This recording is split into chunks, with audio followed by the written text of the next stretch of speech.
Hi. I hope everyone is having a wonderful afternoon. Don't forget to subscribe, say hi in the chat. We can get our chat on. Don't forget to check out the link tree. I got my Glow Melanin skincare link there. You can use the code Queen15. Make sure y'all not having these men throw your pH off. Don't be having no oopsie whoopsie babies. You can prevent all that if you go to Womanizer and get you some self-pleasure toys. And you can use my code AFF-Queen. And I already have the codes over on the link tree. So you don't even have to memorize the coupon codes. They're already there over on the link tree.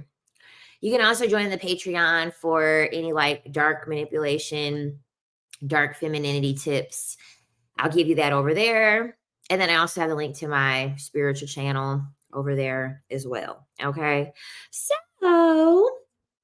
let's go on ahead and get into it. Okay. So if you watch the video that I did earlier, I think that's what I'm going to start doing on this channel. So I think what I'm going to do is I'm going to do a short, upload only video.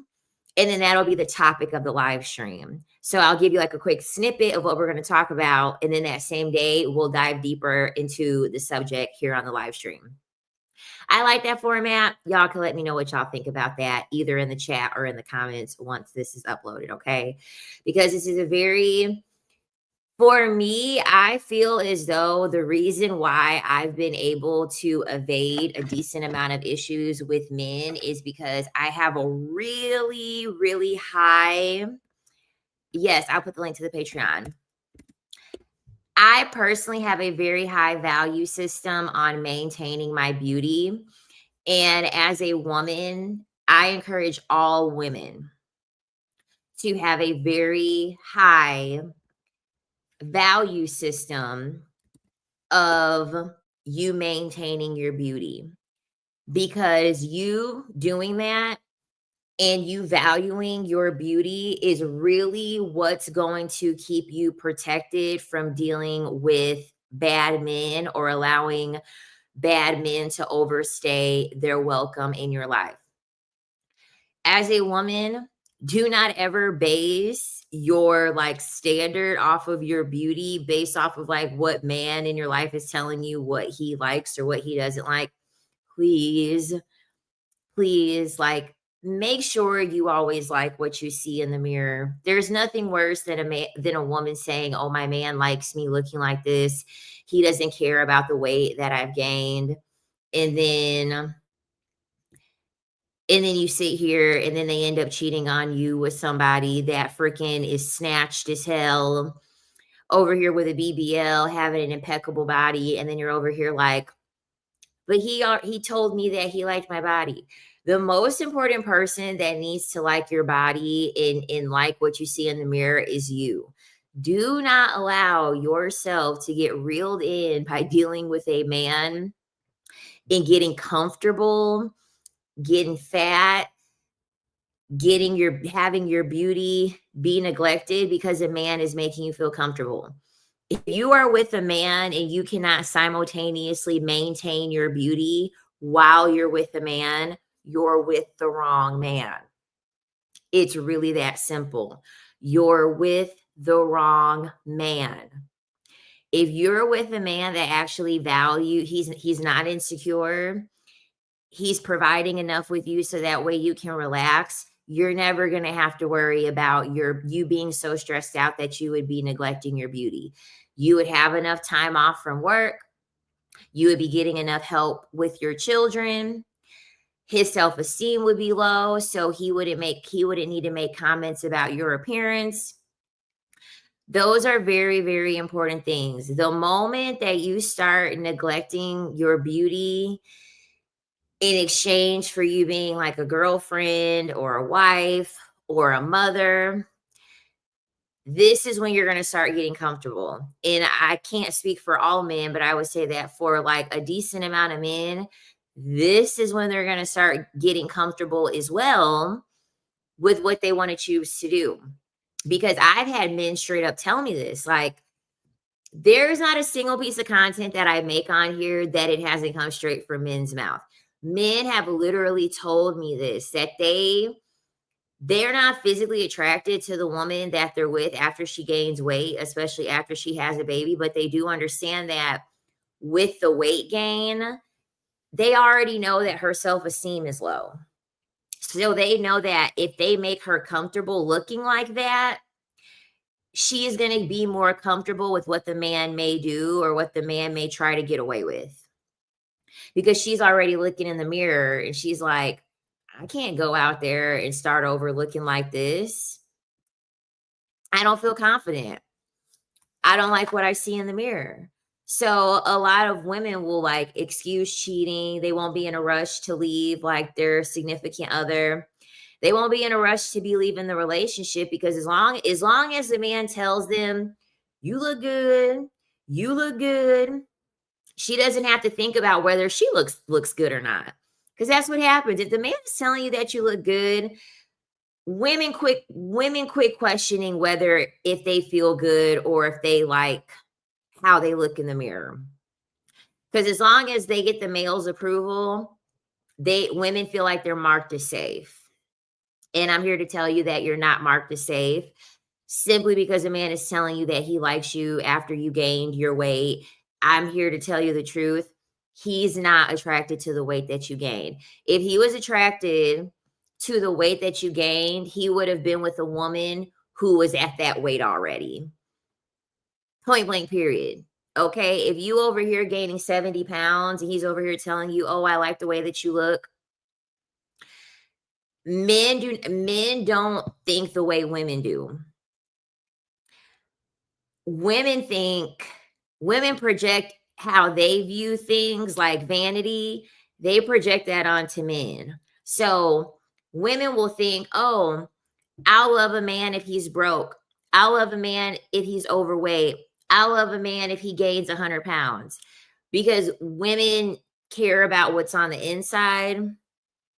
Men don't care about what's on the inside. Men care about how you're going to be of use to them, how you can help them, and how you can make their life easier. They don't care what package or size you come in, because you don't have to be at a certain weight to be of use to a man.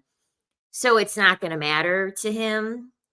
So women think that they're doing the right thing by saying like, oh, I'll love a man even if he gains weight. He's not going to love you if you gain weight. Because like I said before, if he liked you 70 pounds heavier, he would have automatically, the first woman that the history of women that he dated, they would look like what you looked like at 70 pounds heavier. I'm just keeping it real, because I can't generalize, obviously, but when I see like peak pick-me women, a lot of peak pick-me women are overweight. And the reason why a lot of pick-me women are very, very overweight is because they understand they have to have a different selling point. So it's like broke men. It's like how broke men use romance. It's like how broke men use romance as opposed to how men that have money use their wealth. Women that don't have the beauty, they have to lead with how useful they can be to a man. They don't have beauty to lean on, so they have to lean with their usefulness. So that's why they're going to be more prompted to be pygmisha and lead with like, oh, well, I'll cook for him. I'll clean for him. I'll massage his feet. I'll do yada, yada, yada, because she's overweight. And so she doesn't have any beauty to leverage. So then what women will do is that they think that the man, they believe that because they're leading with those things, that means that the man likes them for who they are. No, they just like you for you being useful. Men, typically, they're not going to go for women that aren't meeting the beauty standard of like whatever demographic that they're from. So like white men, they tend to like women that are like fairly thin. You know what I mean? And black men tend to like women that are like curvaceous. I mean, they all want a small waist. That's like a common consensus across men. They all want somebody with a small waist, right? So do not let yourself fall for the okie doke. If a man is telling you that he likes you after you've gained weight, he's telling you that because he wants you to be comfortable. Okay.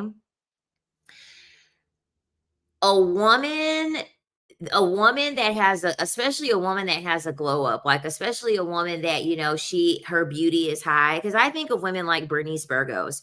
Bernice Burgos had a child pretty young, so her child is a grown adult, and so Bernice Burgos is in her 40s, and, like, she has like, there are men that have such a strong disdain for her because Bernice Burgos at her age, she's still valuing her beauty and she's still able to make money off of her beauty without having to be in proximity to a man because she's smart.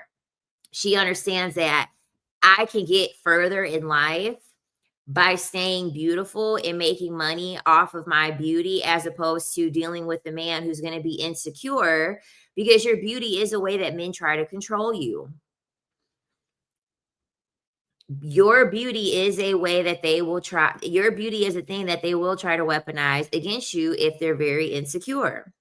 So, your level of beauty, it will threaten a man's sense of control. So, when you're beautiful, that means that more people are going to notice you. That's going to make him feel like he's replaceable. Men don't want to feel like they can be replaced. That's a very fearful place for men to live, is that when they know that you can replace them. This is the reason why they're trying to ask women what their body count is. They want to ask women what their body count is because they're constantly trying to measure up their Peter Whacker with somebody else's Peter Whacker. They're over here trying to count how many strokes per minute the last 3 guys gave you as opposed to how many he gave you. They're over here trying to tally up how long all those other dudes were in the bedroom as opposed to how long he can last in the bedroom, because they're afraid and fearful of the fact that, oh, well, if I don't perform, I need to know how many men I'm up against. So I got to sit here and ask these questions, how many men that she's been with. That way I could see how many men I have to be up against when it comes to my performance in the bedroom. Because at the end of the day, the average man's selling point is going to be what he does in the bedroom. That's the reason why they care so much. In average, a man that's not average, I'm telling you, they're not going to care about that because they have money. They have money to lead with. So they know that if they have a shrimp and they last 2 minutes in the bedroom, they could just take you shopping after, and it's really not going to be that big of a deal. Men that don't have anything, the only thing that he really can rely on is what he can do in the bedroom. So that already goes to show you that they fear being replaceable. They fear that you're going to like somebody more than they are going to.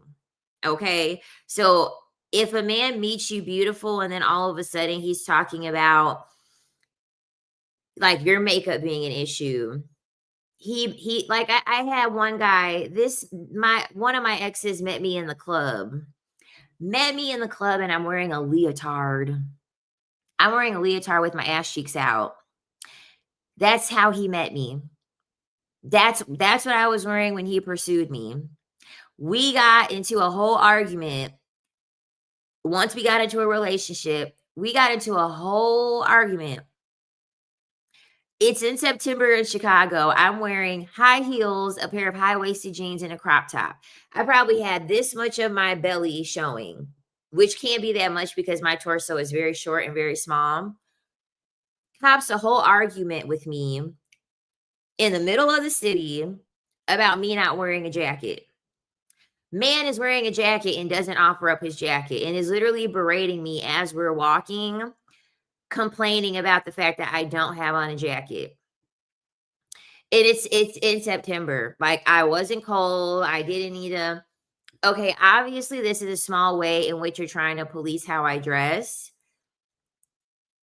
And then he would make comments and be like, "Oh, you look foolish wearing that." And it's like, "Sir, you met me half naked.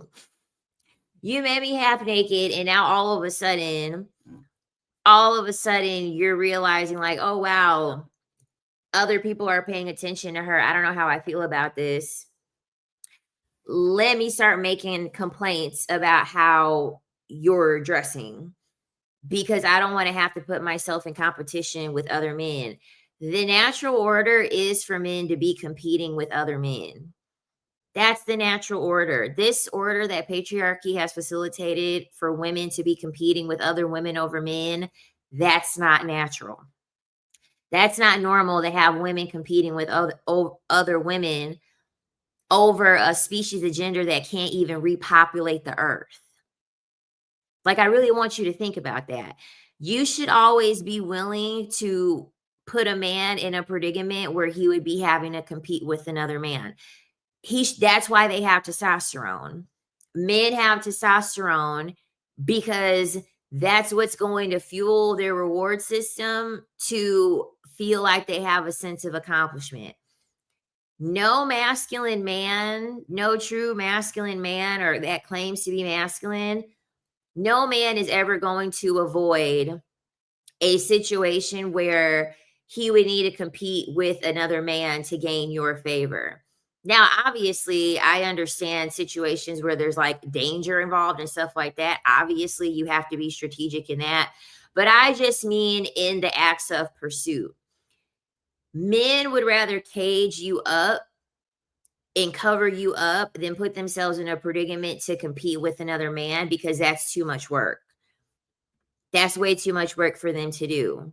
So men don't want to be reminded over the fact that that other people prefer you and that you have options. So when a lot of men are saying that, oh, I like that extra weight that you gained, I like you with a little bit of extra on you, what they're really saying is that they like the fact that you've done a glow down and you've neglected your beauty, and now less men are going to be interested in you. So now he doesn't have to worry about competing with other men to keep you around. They like the fact that you're comfortable. That's what it really is. I'll never trust a man that says that he likes me more when I've gained a little bit more weight because, like I said before, especially if you know the history of women that he dated. If you know a man's history and he done dated a ton of skinny girls and you started off skinny too, so you were his type while y'all were together, and then all of a sudden you done gotten thick and he's talking about, oh, I still like how you look. No, he's lying to you. He's lying to you. He's trying to he's trying to facilitate a situation where he can be more comfortable and he can be more safe to avoid dealing with any of the issues that would come along with having to compete with other men. Point blank period. A lot of things too, or another thing too. Men's ego is really fragile, and I think women really do underestimate how hard men have to work to protect their ego. They have to work very, very hard to protect their ego. I mean, very, very hard to protect their ego. A lot of men, they will look at a woman's beauty and a woman's confidence, and they will equate that with their own worth. One thing to always remember about men is that men's worth is an external structure. So men only gain value based off of the external things. So the type of woman that they can access, the amount of money that they earn, the type of house they have, the type of car that they drive. This is the reason why men are always complaining about love being conditional and how they don't like love being conditional, because this is like an example of how the patriarchy hurts men. The patriarchy hurts men because they have men running on a system of external value. They only can gain their value based off of external social proof. They cannot gain value in any other way. This is the reason why a lot of men are jealous of women's beauty, because it is inherent value that we're already born with. We don't have to work as hard to gain external forms of value like men do. So what happens is that when men are looking at your beauty and they're looking at their confidence, they start sizing themselves up with you. The nature, the nature and the spirit of most men is competitive in nature. Men naturally are competitive by nature. So patriarchy has indoctrinated them to be competitive with someone that is lower in the hierarchy because it's easier. So as soon as they see a beautiful, confident woman, the first thing that they're over here trying to tally in their brain, okay, am I good enough? Is she going to be attracted to me? Because if you look too good, he's going to feel like, okay, she may take me for granted, or, I'm going to be easily replaceable. So what they do is they'll still talk to you. They'll still talk to you when they find you attractive, but you're going to notice that they're going to chip away at your self-esteem. They're going to start slowly but surely tearing away how you look, making comments on how you dress, making comments on how you're getting so much attention from other men, because they're trying to restore the balance. They're trying to maintain equilibrium between how they see you and how they see themselves. I'm going to do a separate live stream on this. But one thing I want you to remember is that relationships are a game for men. Relationships are a game for men, and men are constantly seeking ways to balance the scales and then tip the scales in their favor to win the game. So this is why, like, when you have divorces and there are children involved, this is when you have men talking about, well, I want custody of the children. They don't really want custody of the children because they care about the children. They see this as a game, and they see this as a game that they have to win. So when it comes to your beauty in comparison to what it is that they have to offer, they see that as a game. They need to be on the winning side of who is more valuable. So then before you know it, you started off beautiful, and then it's been 10 years later. Now he's the one looking good, and you're 70 pounds heavier. Yeah, that's him winning the game, because now people get to look at him. They get to look at him and say, he's lucky. You know what I mean? Or no, that she's lucky. She's the one that's lucky that's able to be with him. Because men low-key can't stand it when everyone comes up to them and they're like, man, you must be so lucky. You're like, how did you get her? How are you able to pull a woman like that? Men can't stand hearing that repeatedly, because it further reinforces the low amount of value that they have to provide, because everyone's questioning them and saying, like, how did you even get a woman that looks like that? Like, you should be super, super lucky that you were even able to pull a woman like that, because people are going to judge people based off of seeing people together. And the only way that we can do that is based off of how people look. You can't look at a man and know that a man is worth $1 million. You can only know that through external things. So this is the reason why men strive to have external markers of societal standing, because men don't have something at face value like women do. We have beauty. So at face value, right, when you meet a woman, you're already going to be able to see her level of value based off of her beauty. Men don't get to do that. There's a beautiful woman that could be standing next to a millionaire who no one knows is a millionaire, and she's going to be the one getting compliments all night. No one's going to give him a compliment because they don't know that he's a millionaire. They don't know his accomplishments. He's not famous. He has money, but he's not famous.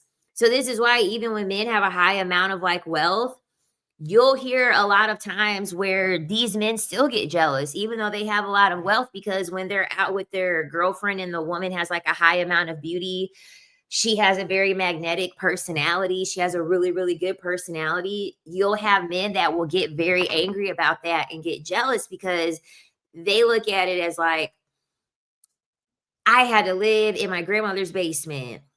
I had to be homeless. I had to drive a hoopty. I had to have people laugh at me and make fun of me. I had to file bankruptcy. I had to do all of these things for me to be able to be a millionaire. And all she has to do is just exist. And she gets all of this attention. Everyone's asking about her. And so this challenges the patriarchal teachings of men, because men are taught under the patriarchy that as long as you have money and as long as you're successful, the world is your oyster. Everyone's going to notice you. You're going to benefit greatly by these accomplishments. But unfortunately, that's just not how the world works, because money is fake. Money is a societal construct. Money is a societal construct. Beauty is not a societal construct. Beauty is a marker across all species. Beauty is a marker across all species. Like being physically able is across all species something that is preferred. Even mothers neglect their own young when they have a physical disability because they're not strong enough to be able to be a part of like the litter. So they get abandoned. In order for the male and female species to mate, the males have to display a sign. They have to display a sign of beauty. A lot of species, the woman, she doesn't have to have a high level of beauty because she already has the value of being able to create. She's the one that's going to be giving birth. So it's not, so they don't need, there's some species, they like birds, the women, they don't have to like have all of these like crazy colors and things like that because they're the ones that are going to be procreating. It's the men that have to show an external source of something valuable in order for the woman to be able to be satisfied enough to say, okay, we can go on ahead and we can mate. So money is a fake societal thing. Men are not born with any like inherent value, and they know this, and men fully admit this, and they fully admit the fact that they have a strong disdain for this dynamic. But the thing about it is that no matter what, nature is always going to override these societal constructs. So this is why, as much as men are jealous and as much as men can't stand the fact that women are born with value and beauty, nature is never going to stop them from rewarding that beauty. This is a reason why they watch corn. Those corn stars they have breast implants. They are wearing a full face of makeup. They're rewarding this. You know, those fans only models full of makeup. They're wearing lingerie. Men are paying their money because by nature, they're rewarding beauty. Men are hardwired to reward beauty because it is a value. That's all humans. All humans like things that are beautiful. You like music because music sounds beautiful. The restaurants that you go to, those really nice restaurants, you'll pay more money for a 9-course meal because the way that the food is plated, they plate the food beautifully. Beauty is a strong marker within human nature. So men get frustrated over the fact that they're a slave to nature. They're a slave to nature.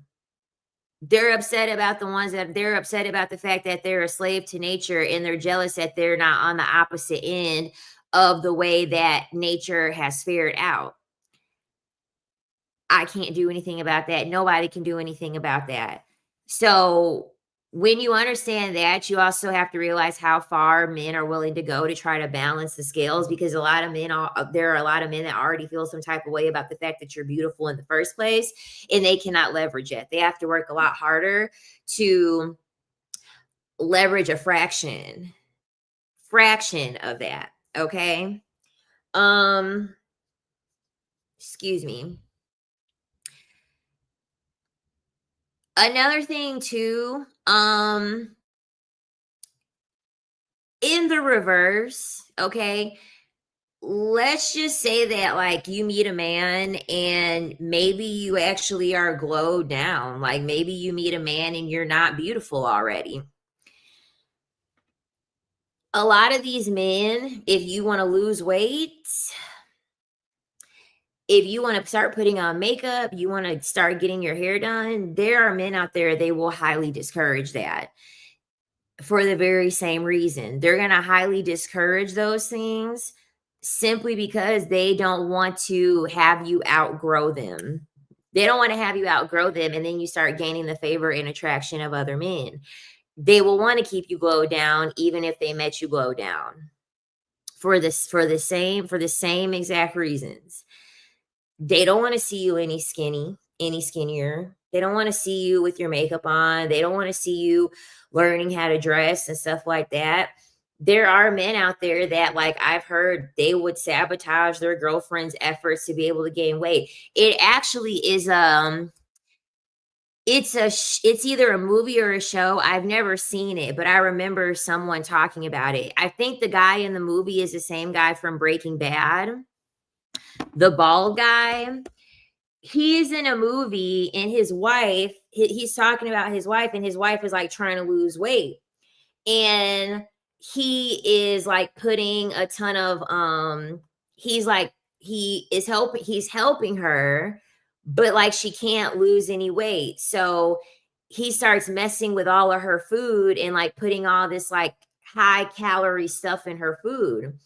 So that way he can stop her from losing weight. That way he can stop her from leveling up. Like, that's literally in a movie.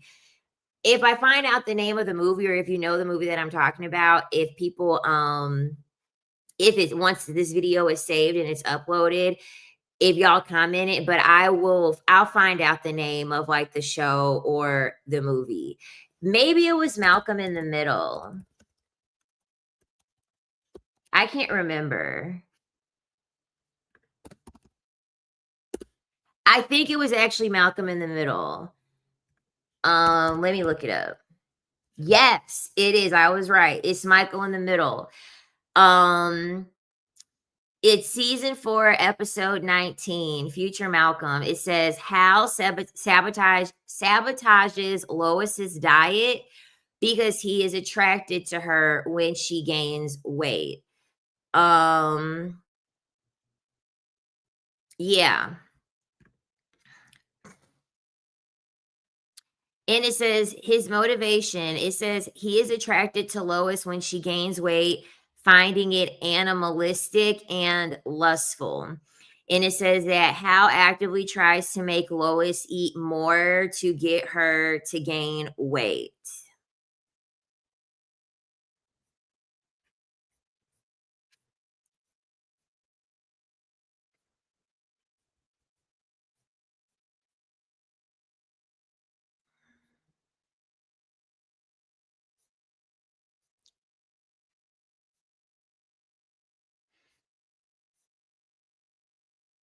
I'm just looking to see if I could find anything else. Okay. So yeah. Yeah, that was on Malcolm in the Middle. So they literally scripted the fact that, and the thing about it is that I just looked, and like the only reason why they even wrote that episode, and the only reason why they came up with the script for that episode is because Lois's character was actually pregnant. So they had to give an excuse as to why she had gained weight. And that's what the writers came up with. So there are a thousand things that they could have come up with in order to like show that she was like overweight, and they came up with the fact that her own husband was sabotaging her efforts to lose weight.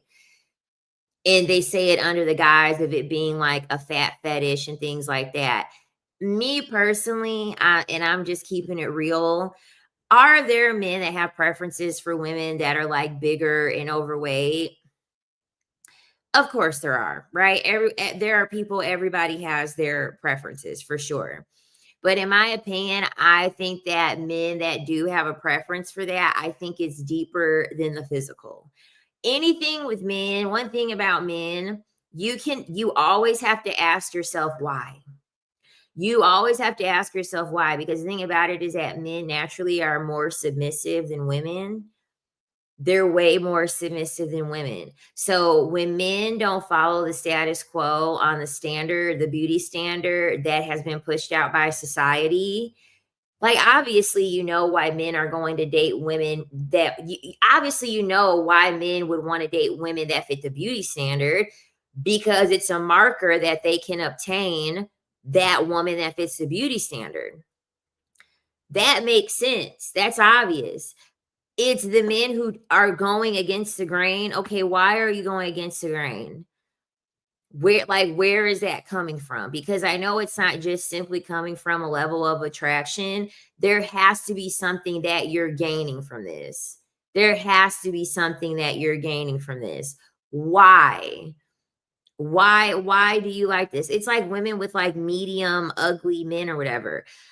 Women don't want medium ugly men because medium ugly men are attractive. That's why they're called medium ugly. Women deal with medium ugly men thinking that a medium ugly man is going to treat her better or spend more money on her. Like, even I could admit to that. It's the system of they don't have something that they can leverage, and so their frame of thinking they'll have a less sense of value within themselves. Like, let's just call a spade a spade. That's the reason why the medium ugly thing was going around town when women were telling women who they should be dating. And then women quickly found out that that shit doesn't work either. That shit doesn't work either because a man's ego was never going to allow him to think that he's ugly in the first place. Point blank period. No matter what he's looking at in the mirror, the patriarchy pumps men's ego up so much that your men don't think that you're doing them a favor by taking a chance on them because they're overweight. Like, they don't look at it like that. Only women look at it like that because that's how you've been groomed to look at it. Okay. Y'all were talking about happy weight. I agree. I don't really believe in happy weight. I don't believe in happy weight. I've never gained weight being in a relationship, never. Um I feel like if I'm in a relationship and I'm eating more, something's wrong. In my opinion, if you're a woman and you're finding yourself eating more after you've gotten into a relationship with a man, something's wrong. Something is stressing you out to get you eating more. Generally, you don't eat more when you're happier. Um, I want to make sure I'm pretty for sure I'm giving the right information because I'm going to get scientific. I just want to make sure. Um,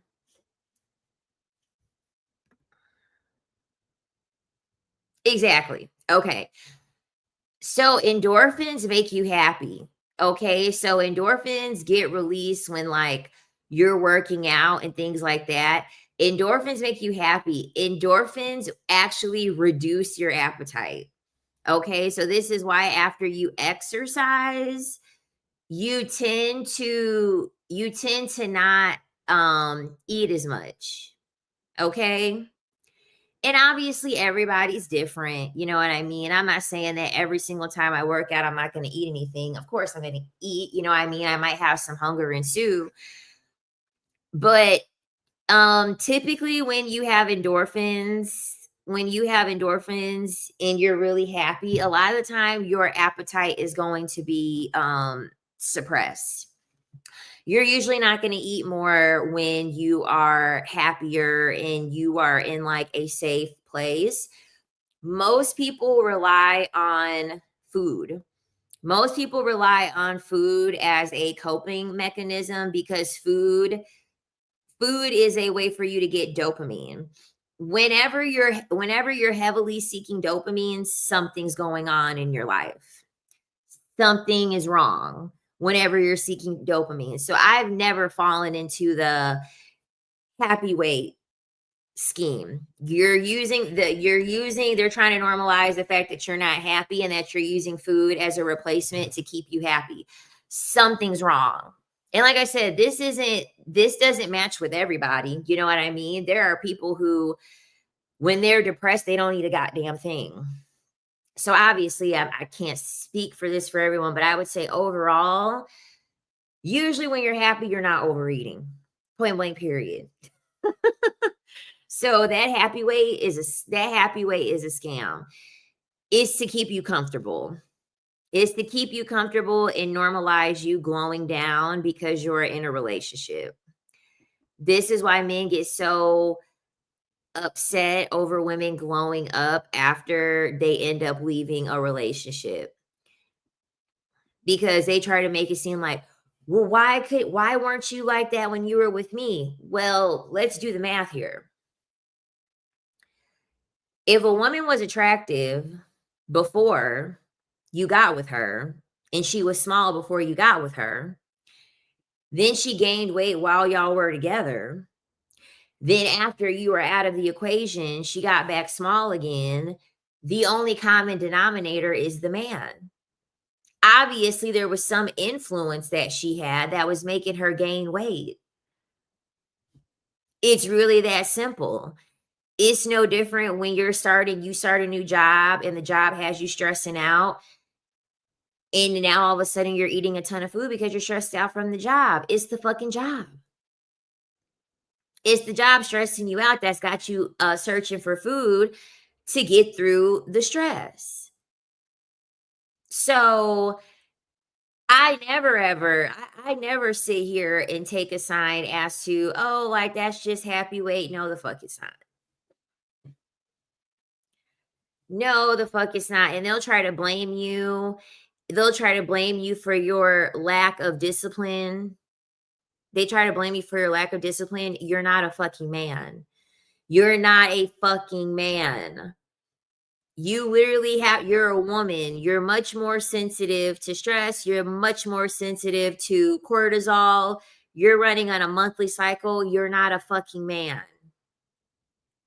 So as soon as these men try putting these masculine traits on you, because that's the thing, they want to pick it. A lot of men want to pick and choose what masculine traits to put on women. So they want you to be feminine when it comes to you shutting up and doing whatever the fuck it is that they tell you to do.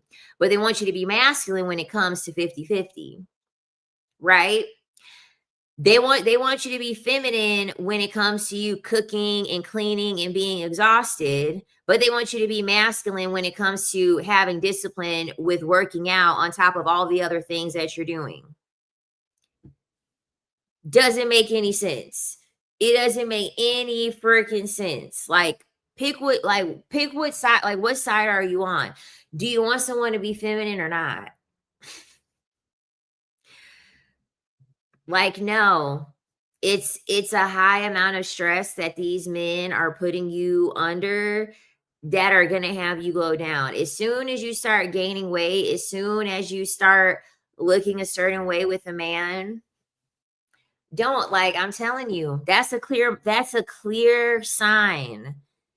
That's a clear sign. And if you really value your beauty, you're never going to let yourself be with a man and be ugly at the same time. Okay? Don't ever. If you have a glow down and you don't have a man, whatever. Okay? You may have a health issue or you may have like a stress at work. If you have a glow down, don't allow yourself to have a glow down when you're with a man. That's a clear sign that you're not in a good relationship. Clear sign that you're not in a good relationship. I don't care what these men are telling you. Ain't no discipline. This is the thing. Ain't no discipline in the world. Ain't no discipline in the world going to override the fact that a man is stressing you out. Because guess what? Your cortisol is a very important hormone, and it's something that your body is super sensitive to. You could sit here and be working out day in and day out and be eating healthy.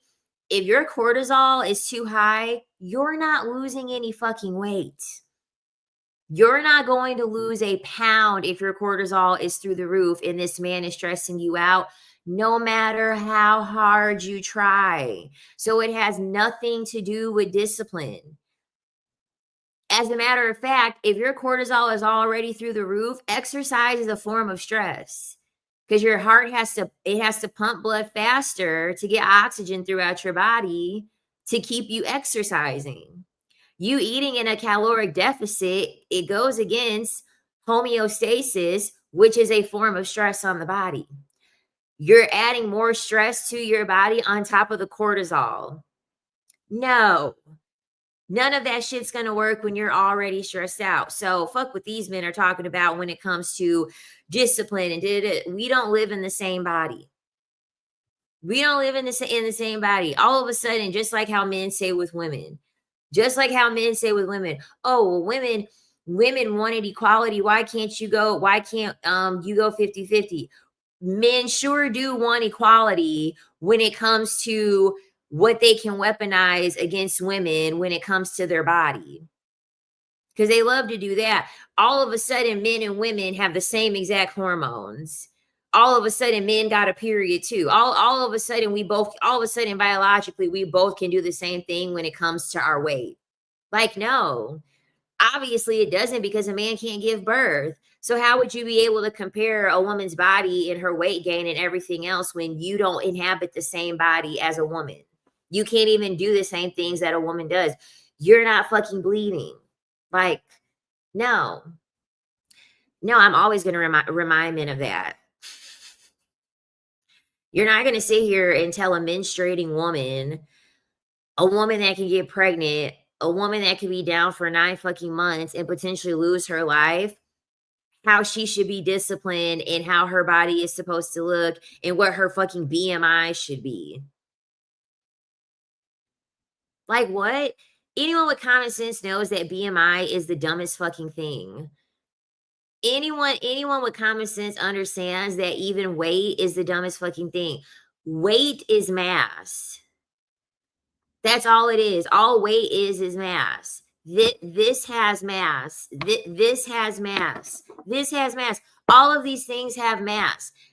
If you have mass in water, bone, fat, muscle, all that's being taken into account as your mass.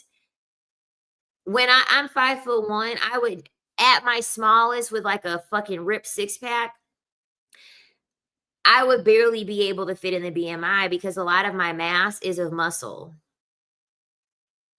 Because Kevin Samuels would have ridden me off real quick. Yeah, Kevin, I'm 5'1". I'm 5'1" and I'm 150 pounds. He would have played the trumpet for me. But if I would have showed him what 150 fucking pounds looks like on me, he would have been like men don't even have a concept of weight. They don't even have a concept of weight. Men are out here thinking that you should be 5'6" and 110 pounds. Sir, what? What?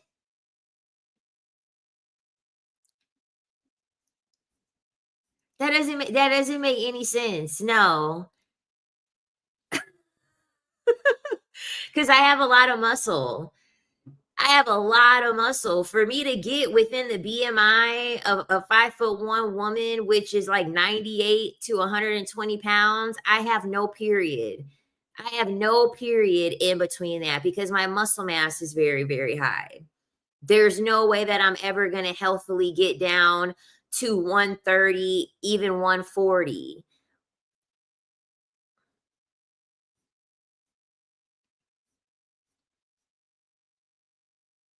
Like, no. How is the mass distributed? No smart person is going off of the goddamn weight on the scale.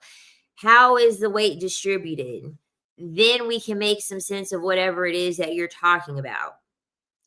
Another thing too with like weight, a lot of men feel more secure when you're insecure, when you're isolated, and when you're dependent on them. Especially, this is the thing too, especially when you're real dependent on compliments. If you're a woman that is very dependent on the man in her life complimenting her, you're going to be really easy to weaponize your body changing against. Because if you gain weight, like, let's just call it what it is, okay? I was overweight, I was fat, okay? So I can have this conversation. Any woman that's been small and then you gained a lot of weight, you know how different society treats you. You're invisible. when you're an overweight woman. No one pays attention to you. No one's going to really be giving you compliments like that. A lot of men want it that way. That way you can value their compliments more because you're not getting it from anybody else. So that's another way how they get you. They get you because they already know no one's trying to pick up, no one's trying to talk to her, no one's giving her compliments out and about. I mean, maybe not like how they used to be. You know what I'm saying? Maybe not like how they used to be, but men understand, like, ain't nobody checking for her like they used to when we first got together. So if she's only getting compliments from me, that will increase the value of myself because I'm the only supply that she has of these compliments. So they want to increase your level of isolation. They want to increase your level of isolation. That way you're only going to look to them, or you can only depend on them for compliments and approval and validation, because it's an easier way for them to have you as a possession and to be able to control you. It's really that simple.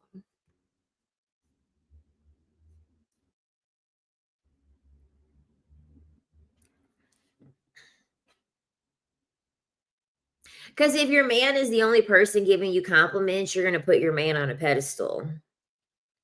This is why when you have when you have women and like you have a group of women like that you're friends with, I'm always going to compliment them. I'm always going to tell them that like they look good and stuff like that, because although women under patriarchy are not taught to value compliments from women as much as they do from men, at least she doesn't have to fully depend on just the validation from a man.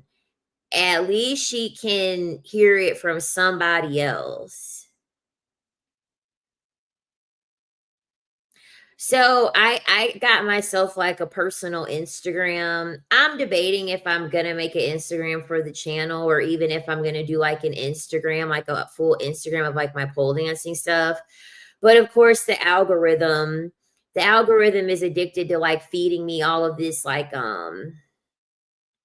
female and male nature in the animal species, and they just put one on my feed. Listen to this. This is how easy it is to get men. Listen to this. When a female sloth is ready to find a mate, she just sits and screams until a male shows up.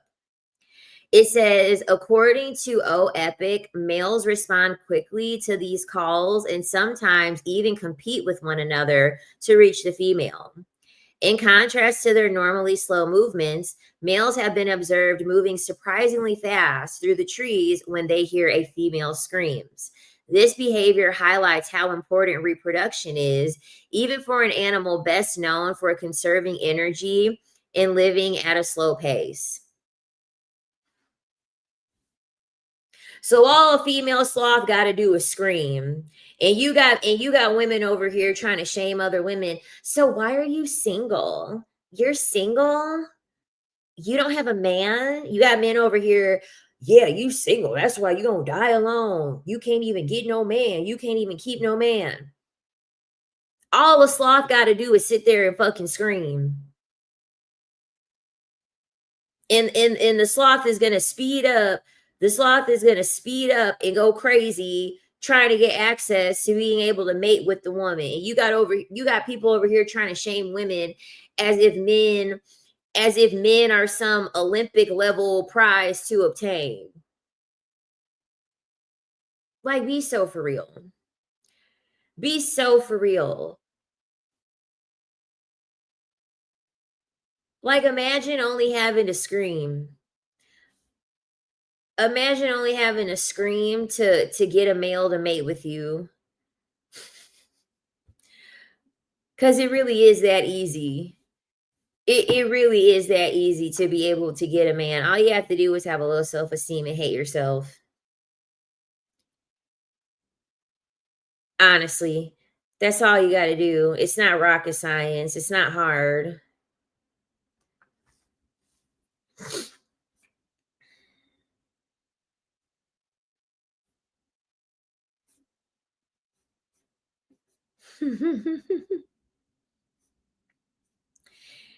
If you look like a 10 out of a 10, a Dusty won't compliment you, but the girlies will tell you the truth facts. When a man compliments me or when a man tries to talk to me, I know that men always want to talk to me when I'm leveled down. They don't ever talk to me when I'm looking leveled up.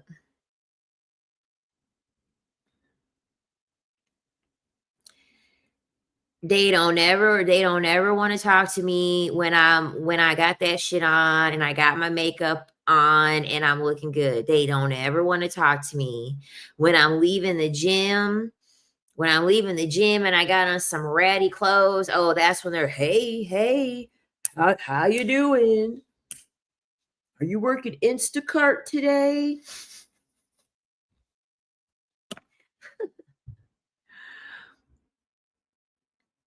Wadabe tribe.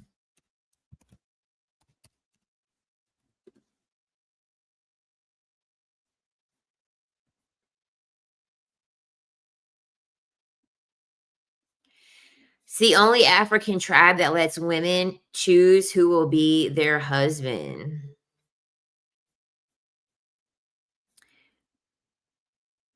Wow, cool like face paint stuff that they have on. It says men spend hour getting dressed to dance in front of the tribe's women in hopes of being judged the most beautiful. Women from the tribe can pick who they want to get married to. That's what I'm talking about.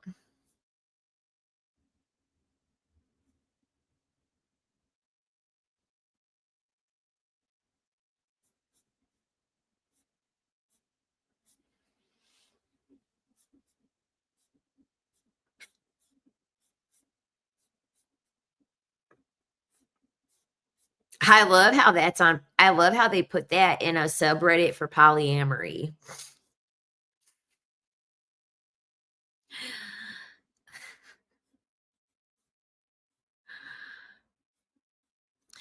I mean, I would hope that your girlfriends would tell you that you ain't looking good because I know I will.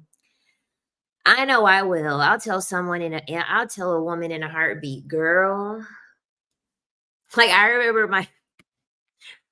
I hate that we're not friends anymore. I really hate that we're not friends anymore, but the old friend that I had, so I had like lost a bit of weight. I took the shot and so I had lost a decent amount of weight. And I didn't have any clothes with me that fit. Everything was too big. But when you lose weight, you have a hard time gauging what size to buy clothes in. Cause like you still kind of look the same in your brain. Like you don't really notice the changes. So you in your brain, you're still that same size that you were before.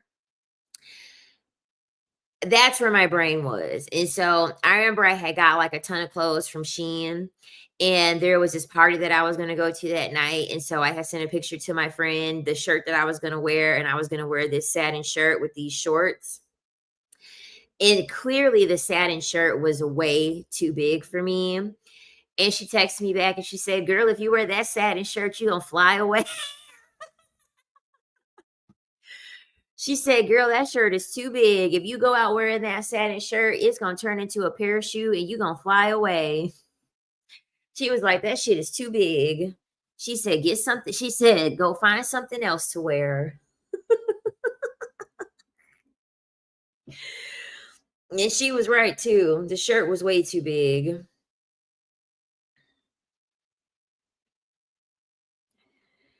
One of the main reasons I've never been in a relationship is because of vanity. Same. Stress ages you, and relationships with men usually lead to stress. Even a good man drains you. Girl, I heard that. My vanity is a large reason why I'm staying single. Ladies. Y'all remember that show? That show was good. It had um Lisa Ray. Who else was in Single Ladies? Um Oh my God, who else was in Single Ladies? It was a cast. I think Lisa Ray was like the most like well-known person. Queen Latifah, Stacey Dash. That show was good. Yeah, I love it when women fix my tag, they fix my hair, they tell me I got something in my teeth, like, please, because I would do the same thing. I'm not, no, not Living Single. We all know Living Single. We all know who was in Living Single. There was a show on VH1 called Single Ladies, and it was a really good show.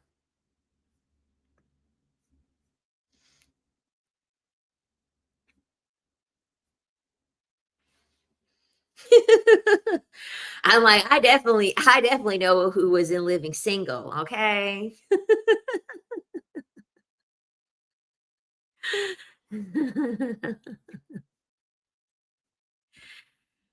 I guess they have it on Hulu, but I canceled all my subscriptions.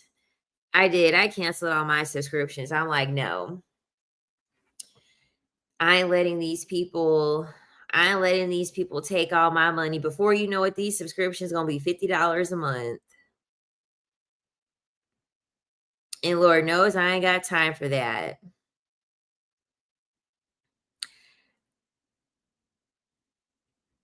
I ain't got time.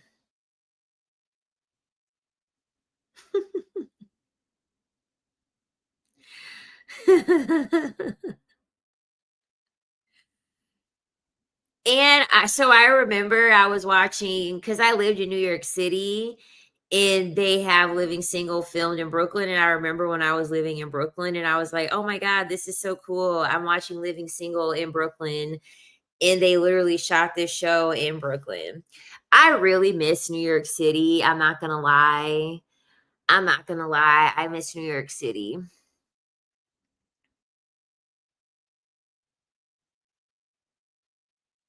If I was wealthy enough, if I was wealthy enough, I would just live there. I just love the convenience of living in New York City. Like, I just love it. I just love how everything is just open late. I love all of the culture.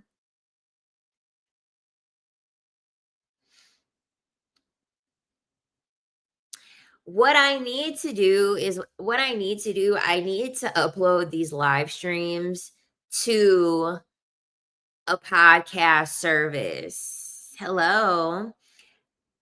I need to upload these live streams to a podcast service. That's what I need to do.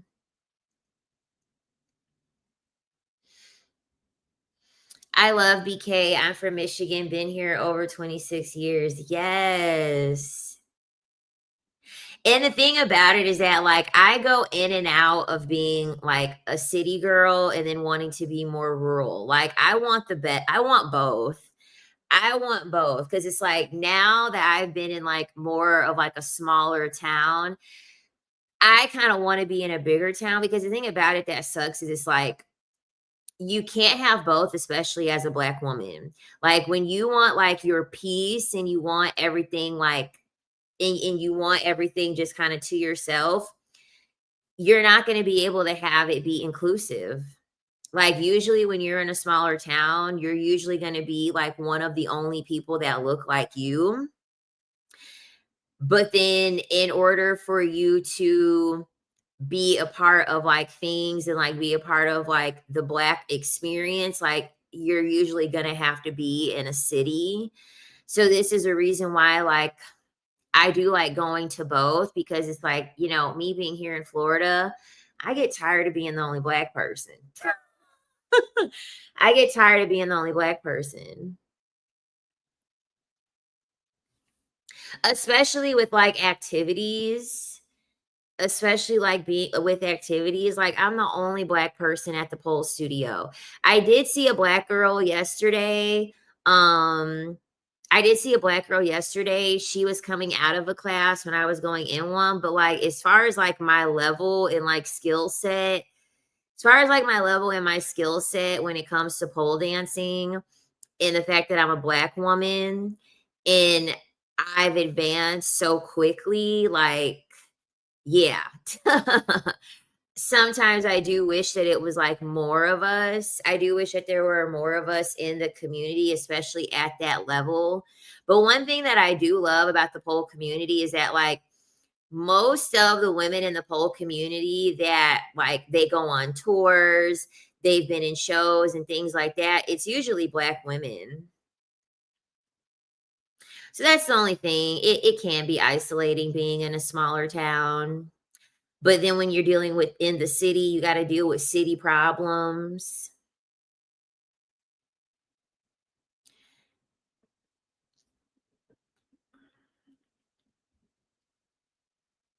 Plus the unspoken microaggressions and envy. Man, tell me about it. Tell me about it. That's the most like that's the most annoying thing. That's the most annoying thing. And the thing about it is that like you can feel the energy. You can feel the energy shift in some people, especially when they see you as like a black woman and like you've exceeded a certain caliber and you've exceeded a certain box that they've put you in. You can kind of like feel the energy shift in the collective of people because the expectation is just like very low. So when you exceed that, it can make people feel like super uncomfortable. And so then when you feel that, it's just like, ugh, here we go. Like, I think I told y'all this story before. Like, one thing about my mom, man, one thing about my mom, my mom, like, did not play growing up. And I know for a fact I've told this story a long time ago on one of the live streams, but I went to an all white school. We moved from Gary, Indiana when I was in fourth grade. So I started going to an all white school when I was in fifth grade. I started doing gymnastics when I was like 6 years old. I started doing competitive cheerleading when I was at 6 years old. And like, I've always had the ability to like tumble. I'd always had the highest jumps. Every time in cheerleading, I was always dead center. Like, I wasn't all that good of a gymnast, but I was a crazy good cheerleader. Like, I did competitive cheerleading, I was good. And when I transitioned over to high school, I was still the best one. I was still the fucking best one. And I remember when it was time for them to like vote for captain, it was my senior year. I didn't get captain. They ended up giving, because I was only black girl anyway, they ended up giving captain to this white girl. And she didn't have close to the level of talent that I did when it came to cheerleading. And when my mom found out that I didn't get captain, she came up to that school and she cussed them people the fuck out. She cussed them people the fuck out. And I remember being so embarrassed. I do. I remember being so embarrassed when that happened. And if I had a child, would I have done that? Knowing what I know now, I wouldn't have done it. But then again, knowing what I know now and having the lived experiences that I have, I know why my mom did it. I do. I know why my mom did it, and I know why my mom took it so personal.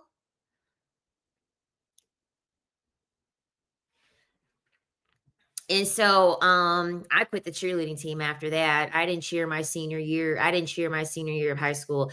Number one, it was going to be way too embarrassing to come back to the team after that. Because the thing about it was that I didn't really care a whole lot. I didn't care a whole lot about being captain in the first place. My mom really cared more about it because, I mean, of course, you want your hard work to be reflected in some type of accolade. And so I think like for my mom, she really wanted me to be captain is like a way for that to reflect like the hard work and how long I had been cheering and things like that. She really wanted that to be reflected. And I was so over that place anyway. I graduated high school early. I did. I ended up graduating high school early because I was over it. So, yeah.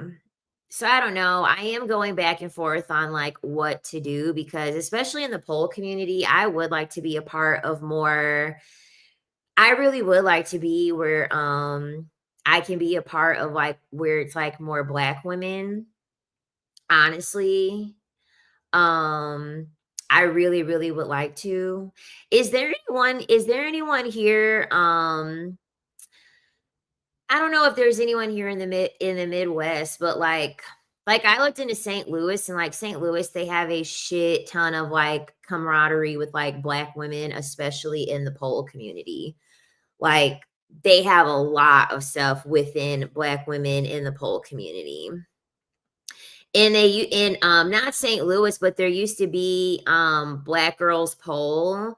I don't think they were able to generate enough money to keep the business going, but like they were in business for I want to say almost a decade. It is. I looked it up on Instagram. So Michelle Meeks is like an OG pole dancer. She has her own academy in Missouri, and like Michelle Minks is LGBTQIA. She's actually a lesbian. And like Michelle Minks is like a large advocator of like black women to get together, especially within the pole community. Like they have all types of events like just for black women in the pole community. And that's like very, very rare to see. Um, especially because Michelle Minks is a white woman. But yeah, she's like one of the OG polers because I started pole dancing in 2012, and like yeah, they have like their own like events just for black women who pole dance. She even has like an extravaganza and everything, and like they have their own set for black women there. So that would be something nice to do. But if you're in Missouri, how is Missouri? I mean, do I really feel like going back to the Midwest in the fucking winter? Not really. Um, I've only driven through Missouri. I've only driven through Missouri, but it would be nice. And the thing about it is that another thing too is that like the instructor got I know I pissed off the instructor yesterday. She was not happy. She was not happy because I learned tumbles like a long time ago. I did. I learned tumbles a long time ago on the pole. And one of the tumbles that she was going to teach, I already know how to do the tumble. So when she was like, she didn't teach the full tumble. All she did was teach the entry into the tumble. And so once she taught the entry, I ended up doing the tumble. And she was pissed. She was like, don't do a trick. She's like, do not do tricks that I haven't showed to the class. I was like, I am so sorry. I got excited. I am so sorry. And yeah, I felt really, really bad. But I got super excited because I love doing tumbles on the pole, but she was not happy. She was not happy. I was like, I am sorry. Whoops. Got a little bit excited. But yeah, I don't know. I don't know. You should have told her muscle memory, you can help it. You can't help it. Yeah, I'm so used to doing that entry into the tumble. I was like, I am so sorry. I am so, so sorry. But yeah, I could tell she wasn't happy about that. And also, like if anyone's read like the 48 laws of power, like one of the rules is like never outshine your master. I'm sure she wasn't delighted to see the student like just go whip out the trick and she didn't show it yet. Like that's why I was like, girl, please relax. I'm so sorry. she I know that had a lot to do with it too. She probably wasn't happy over the fact that the student just did the freaking trick. And the thing about it too, so this is actually why I had issues at the first pole studio that I went to, which is another reason like so it's crazy. So this was another thing too. So the first pole studio that I went to back when I lived in the Midwest, this was like a part of the reason why I quit going. This is the reason why I quit going because I was like advancing quicker than like what the place had to offer. because most pole classes, they tend to not go past like level 3. And I've been in pole class for about like 6 months, and like I advance really quickly. So they only have like one class a month, because the thing about it is that in order for these pole places, and I'm so sorry if y'all are not interested in like me talking about pole dancing, I'm sorry, but usually the last segment I just kind of talk about whatever. In order for there to be more advanced classes, there has to be an instructor that can teach the moves. So I'm actually lucky to be at a pole studio where we at least have like 2 instructors. Like, no, I would actually say like 3 instructors that they can teach advanced moves. But the thing about it is that the collective of students, there needs to be a collective of students that can do the advanced moves in order for them to make it an actual class that is available. So that's the reason, like, for a lot of studios, it's only like level 2 or level 3. Michelle Minks, her academy, she has it all the way up to level 8. Actually, I think she has it all the way up to level 9, because she has an actual pole dance academy. So it's is like advanced as you could possibly get in the pole dancing community.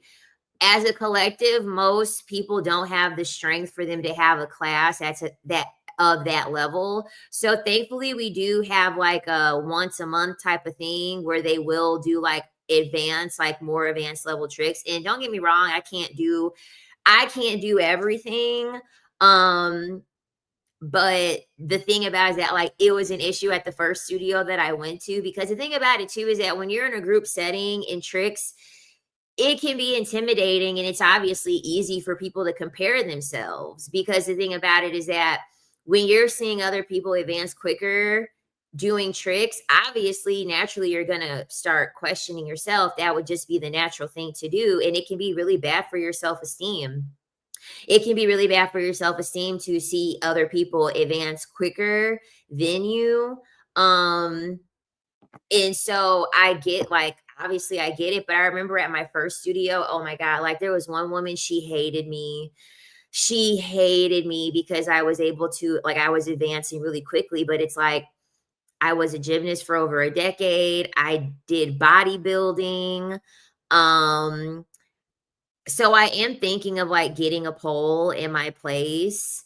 Um, and kind of just doing it that way, because like, yeah, because the thing about it is that like you don't want to, because we even had a girl yesterday in class, she already got the first part of the combo, and so she already was trying to do the next part of the combo, and then the instructor was like, no, like don't do the next part of the combo because I haven't taught it to you yet. So the thing about it is that at our pole studio, it's like a strength heavy pole studio. So they have like Pilates classes that are there. So the thing about it is that when you have all of these strength influencing things, people are going to get stronger. And so once people get stronger and people get comfortable with transitioning into moves, all they have to do is see you do the trick, and then they'll know exactly what it is that you're doing next, and everyone's getting stronger, because I can see it. I can see the collective of all of us that go to the classes repeatedly, and like we do the Pilates repeatedly, everyone's getting stronger. So we're able to advance a lot quicker into classes. But then also it's like a mixed level type of thing. So you can only go as fast as like your weakest student. So then I also get that too. But yeah, when the same people are coming, everyone's getting stronger. Everybody's getting stronger. So it's like, of course, some girls are going to try to know what the next part of the trick is, or they're going to try the next part of the trick because they're strong enough to do it. You said, girl, you should get a pole at home and start your own digital courses. I plan to, honestly, I freaking plan to, because like I really have like found my mojo. Okay. Like I've really found my mojo again. And I would just love to do that because I really like pole.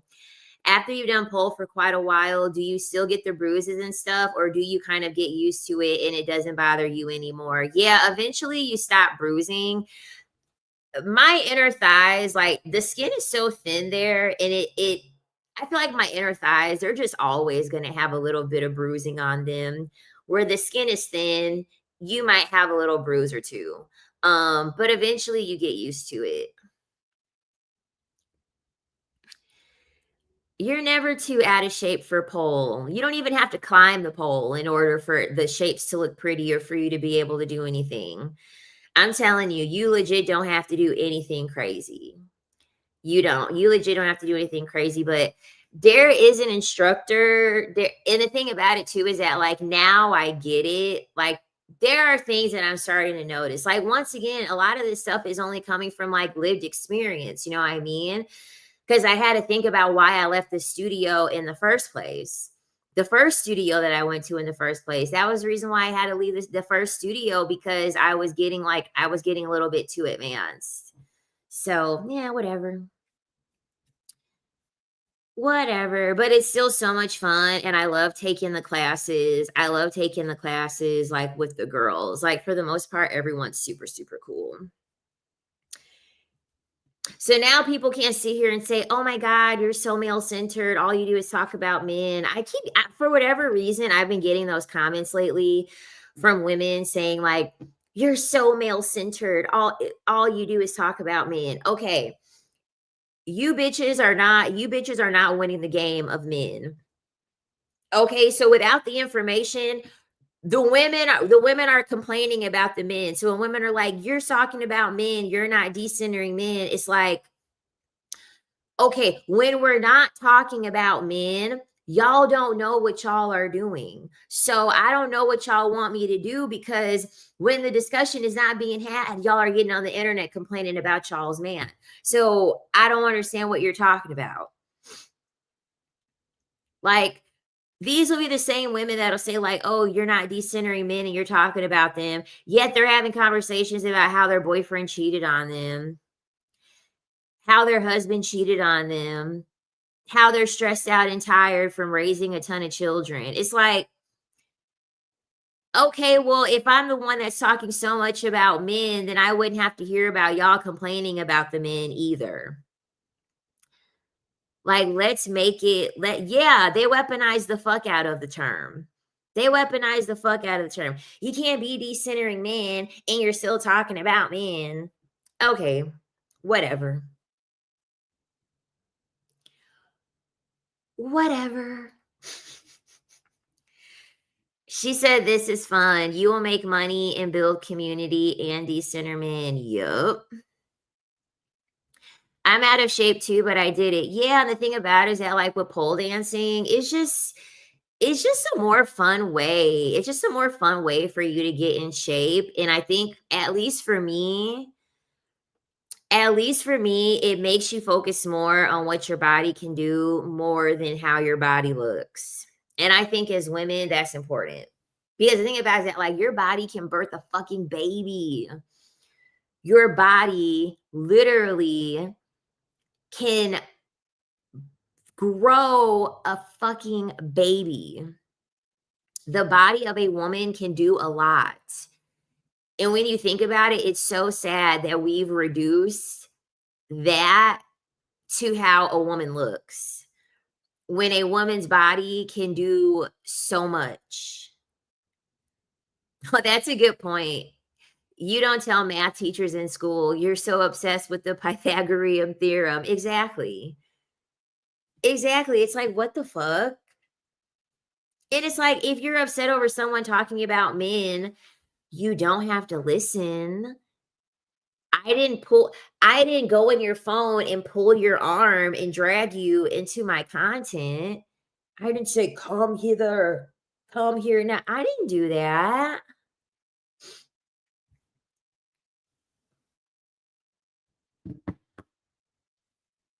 Like, the only way that you can decenter something is to be knowledgeable on the thing. These are the same women that don't know how to decenter. These are the same women that don't even know how to decenter unhealthy food from their goddamn diet. Does that mean I'm going to tell women, "Oh, you're talking about healthy food again. You're talking about junk food again." Like, you don't even have the knowledge on how to eat healthy. And so you don't have the knowledge, and so all of a sudden you're going to sit here and say like, "Oh, you're not supposed to be talking about eating healthy food." Like like what? That doesn't make any sense. Like you have to have knowledge around what it is that you're partaking in. That doesn't make any sense. Like you need to have knowledge about men. It's not like it's common knowledge. It's not like men are telling you this stuff. Men are not going to admit this.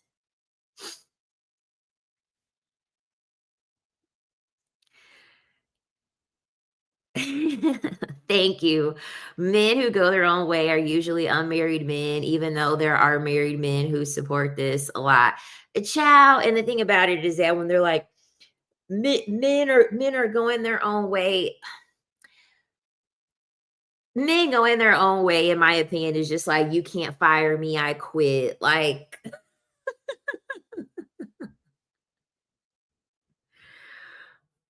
right. They click on a video that has men in the title. They're like, "You're talking about men. You talking about men means that you still having decentered men." Meanwhile, all of their animals are men.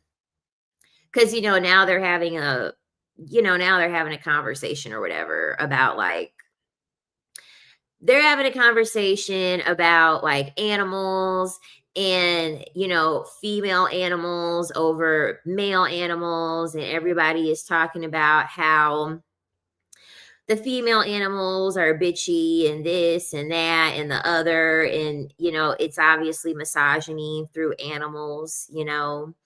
um it really does let you know how entitled people feel to female energy, whether it's a woman, whether it's a cat, whether it's a dog.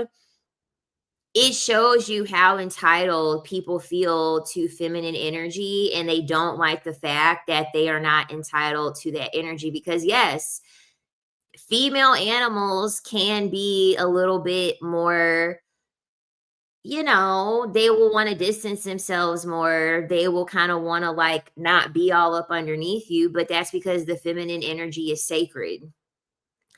And it's not something that you should be entitled, and it's not something that you should feel like you're entitled to. That's the reason why a lot of people don't like female animals, because they don't get the comfort of entitlement like a lot of the male animals. Because like it's like with boy moms, you know what I mean? Boy moms always feel good about themselves because they understand that they can have their ego inflated to something that's more helpless than a daughter. And so mom can put her cape on and say, "Oh my God, I'm helping. I have so much love in my heart. I have so much love in my heart because my son needs me. My daughter doesn't need me. She's too independent. So I can't pump up my ego and pride myself on how much I can help someone." And it's like,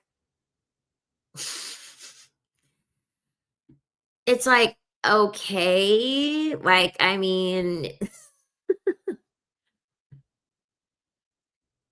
because I had one. So I had one female animal. I had a female cat, and was she nice? No, she wasn't nice. But the thing about it is that I understand why she wasn't nice, because she had a litter not too long before we adopted her. And they took her away from her litter like way too soon. And so it's like, I would be mad too if you took me away from my litter of cats too soon, because it's in their nature. Like it's literally in their nature for them to want to protect the life that they just gave. And so now they don't know what's happening with the litter that they just gave birth to. I think anyone would be mad over that. So the cat was like really depressed. Our female cat was like really, really depressed.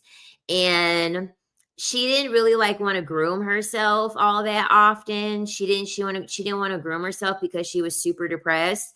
And so the boy cat that we had at the time, oh my God, he would like lick her, and then he would just start beating her up. Like he would just start beating her up out of nowhere. And so one day she just wasn't in our house anymore, and I think she decided to just run away. Like she just ended up running away, because we would leave the door open. whenever we would take out the garbage. And so like both of our cats were known for like going outside, but she definitely ran away because she was miserable. And obviously our cat constantly beating up on her, you know, and he was like getting frustrated because she wouldn't clean herself. I don't blame her for running away. I felt so bad for her. So I was like, I mean, it makes sense why she would be that way. They took her from her litter so soon and she was depressed. She wanted to know where the heck her freaking kittens were, where her babies were. Yeah, and our first boy cat, he didn't get along with anybody. He didn't get along with anyone. He was so territorial because we got another cat after that. We ended up getting another cat after that, and then he started terrorizing that cat. I was like, "Oh my god." Like, and the thing about it is that he sucked at fighting. He sucked so bad at fighting. I was like, "Why are you starting these fights with this street cat that we got? And this street cat is whipping your ass every time." Like, and he just wanted to keep on fighting. Like, he just wanted to keep on fighting the cat, the street cat that we got.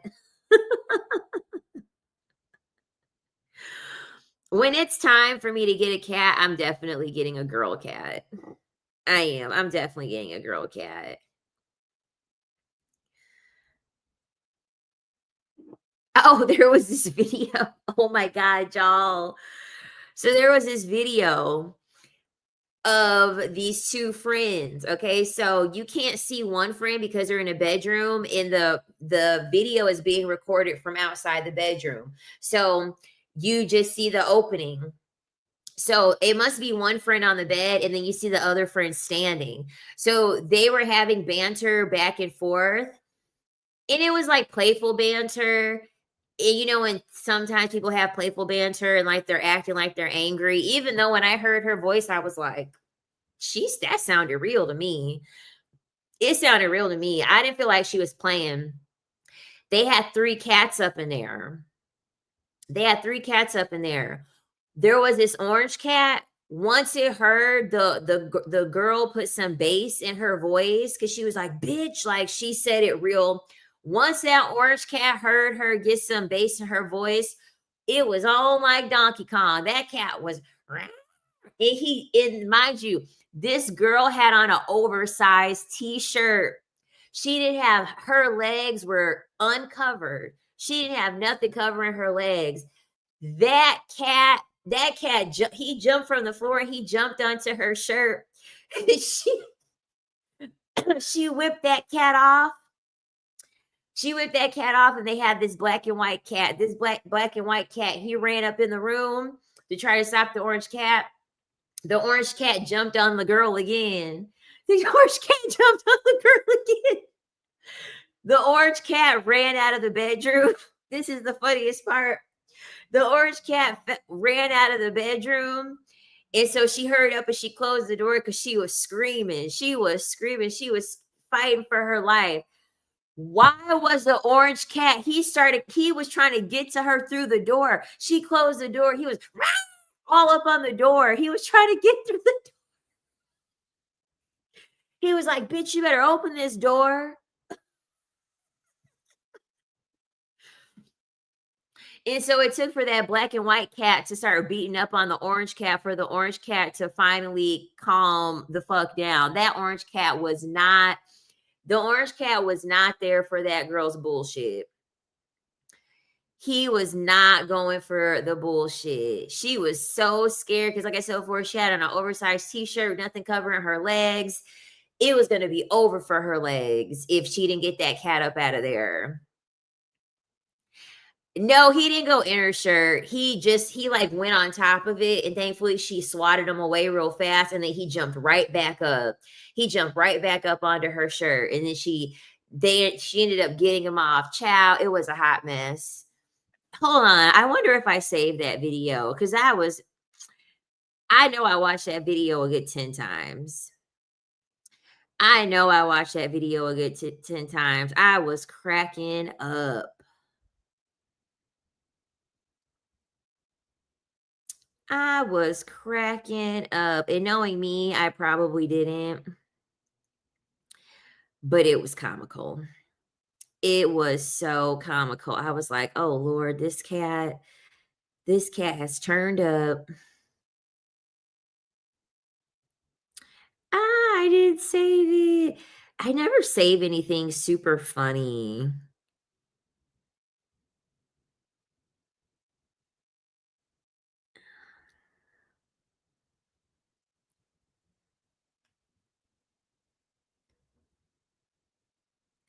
Boom. It was funny though. It was grand. Cats going 0 to 100 be sending me, man, I love a good cat fight. I'm not gonna lie, I love a good cat fight because, oh my god, and it comes out of nowhere. I've noticed the female animals are more detached, the male animals are more energetic and playful. Yeah, I would be energetic and playful too if I could just go and terrorize people.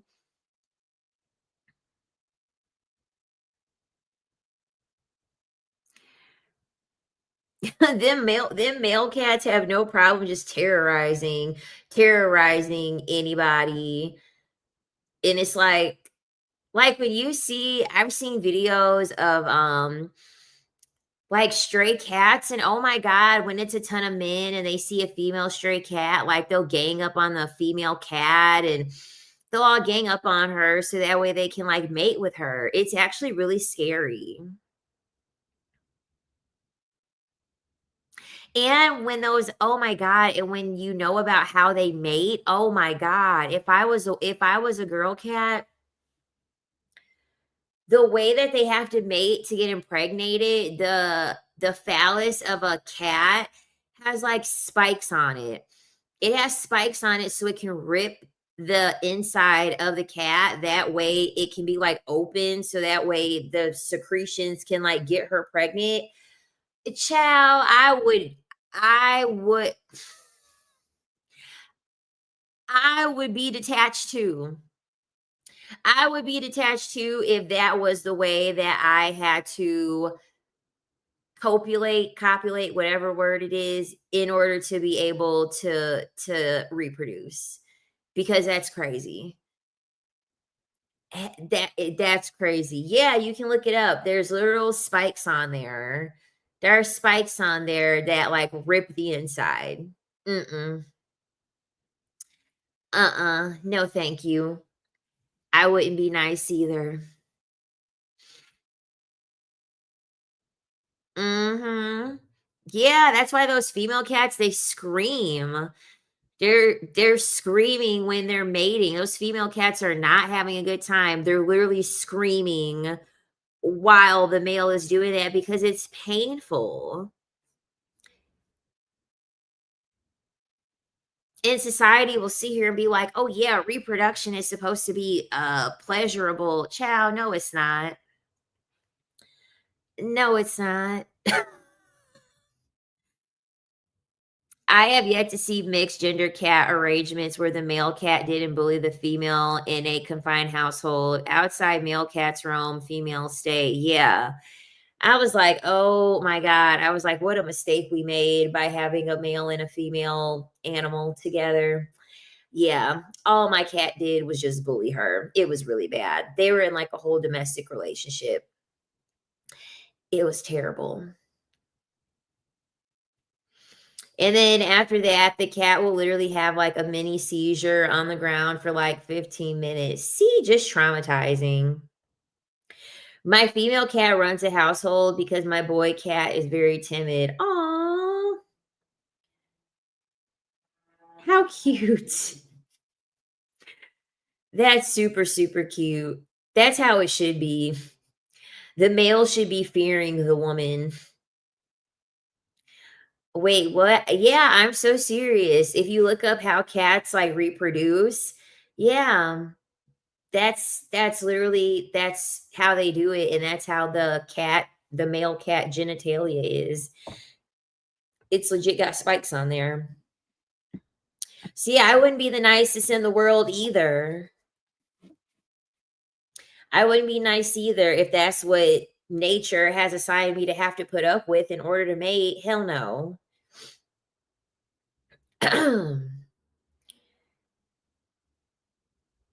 When I was a kid, my aunt's male cats killed my kitten that I just got the day before. Ooh, sinister.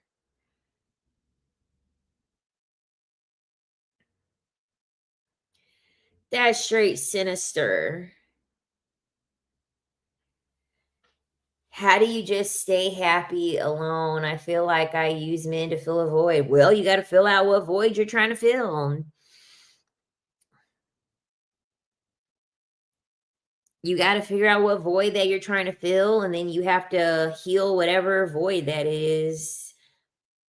Because you said you had like issues with like your weight or whatever. Like you definitely need to level up your physicality. So whenever you want to get on the dating app, get on the treadmill. Whenever you want to go on a foodie call, go meal prep. Whenever you wish you were going on a date with a man, get ready and take yourself on a dinner date. Yeah, because it's women deal with men out of boredom. Women deal with men because they're trying to avoid something. It's really that simple. Women that aren't trying to avoid anything in life and women that are comfortable sitting with themselves, they ain't looking for a man. They not.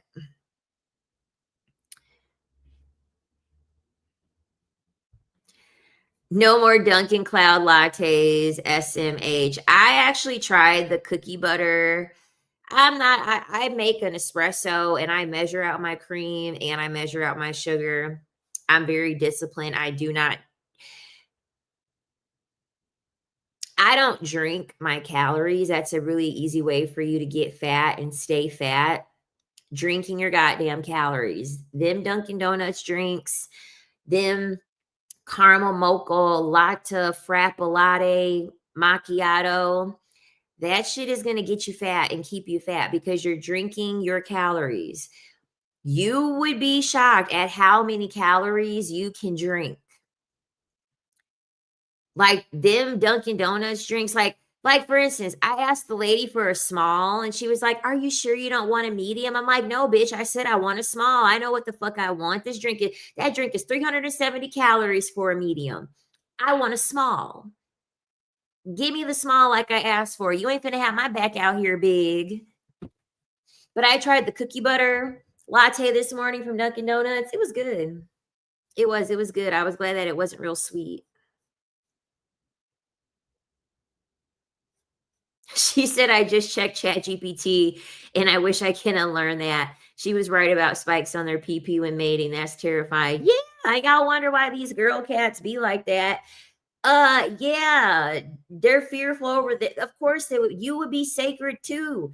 You would be hoarding your energy too. You trying to make sure you over here trying to make sure ain't no spiky phallus going up inside of you.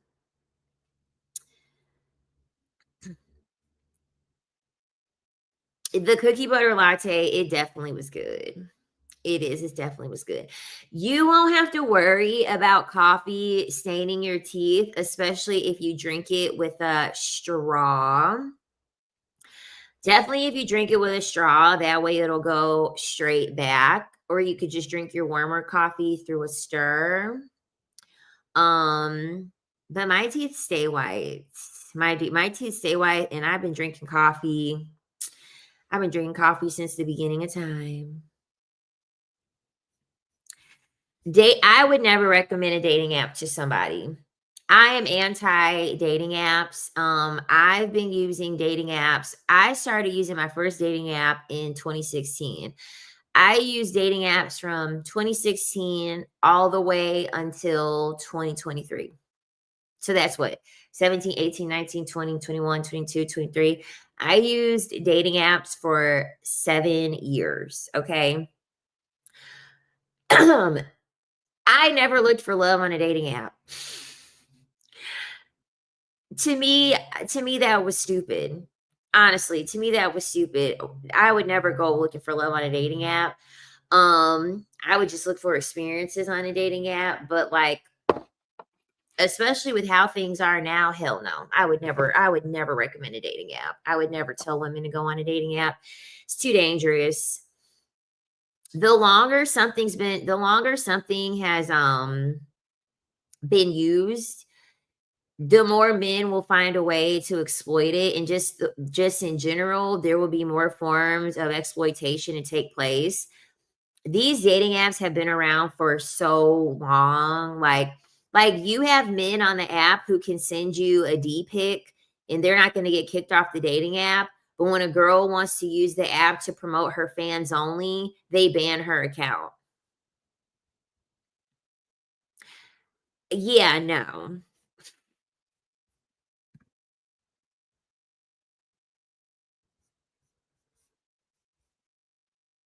Like literally, what was that, a year ago when Bumble paid money for this? Bumble really had a team and a group of people that were in their marketing team and thought it would be a good idea and thought that women were really going to jump to use their app more by saying, "Oh, you want to know what I think is a good idea? Let's make an ad, let's make a billboard saying that monogamy is essentially stupid. And because of that, you could use our app." Because, yeah, Bumble literally made an ad talking about like how celibacy was like stupid. And because celibacy is stupid, you should use their app. Come again? Come again? Like, what? That's how you know that these apps only make money because they have to keep the hope alive of women finding love on the app. Because that's how desperate they are. Like, women believing in love is like a billion-dollar business. Women really underestimate the level of exploitation that they're undergoing by still believing in this. They're running a business off of the fact of you believing in love. Like, there's a whole business surrounded around this. Because in order for something to stay in business and in order for something to be able to make companies money, they have to sell you a lie.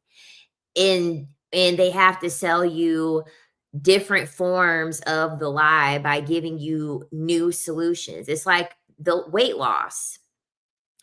The reason why weight loss seems so hard is because they constantly keep lying to people. Oh, if the Atkins diet didn't work, do the paleo diet. If the paleo diet didn't work, do the Mediterranean diet. If the Mediterranean diet didn't work, do the cabbage soup diet. You know what I mean?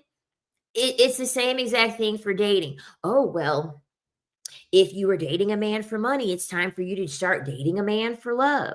Well, it didn't work out with the tall guy, and so now you should give a short guy a chance. It didn't work out with the 25-year-old guy, so it's time for you to go deal with the 55-year-old guy. They're just going to keep giving you different solutions when they know that the solutions that they're giving you, they're not going to fucking work. They know that none of those things are going to work. That's why they keep giving you a brand new solution. That way you can be like, okay, maybe this will work then. The last thing didn't work. Maybe this thing will work. Because how are companies going to make money off of you telling you that the only way that you're going to lose weight is through a caloric deficit? The only way that you're going to lose weight is if you take in less calories than you burn. That's the only way that you're going to be able to lose weight. There is no special diet. There is no special man out there that you're going to be able to find and obtain for you to get the love that you're looking for. It's just not going to happen.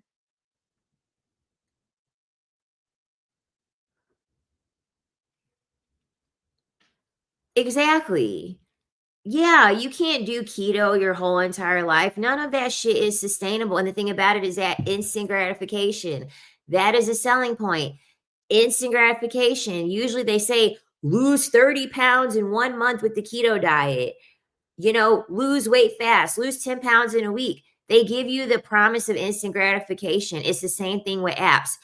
Find your dream man on your phone with a few swipes. Instant gratification. No, that's not how that works. Nothing, you're not going to get anything in life. You're not going to get anything in life that you really want instantly. It's not going to work.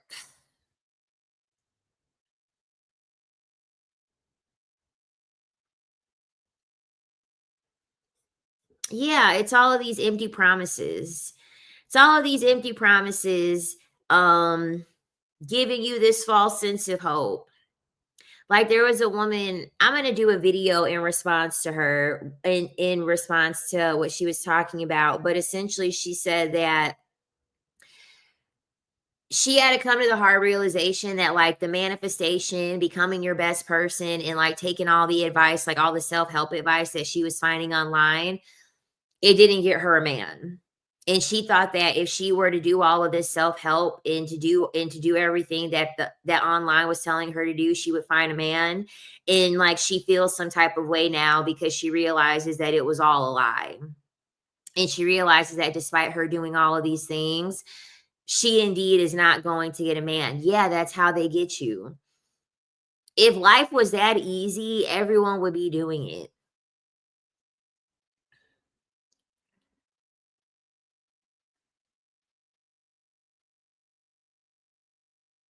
Yeah, they need you to keep hope that you're going to be so lucky that you're going to get the 1% of men. If every man told every woman not all men, not all men, not all men, then that would mean that it would have to be all men. If every single man is telling every single woman not all men, that's always going to keep hope alive.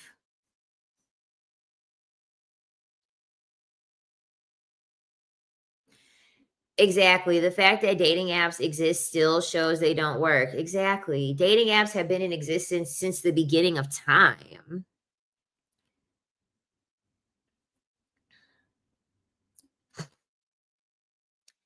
They just got more popular. They just popularized them by creating them on a app. Chow, Slim Fast, the damn V8 juice. I remember when I was young, that was real popular. Them damn V8 juices that were full of nothing but concentrate.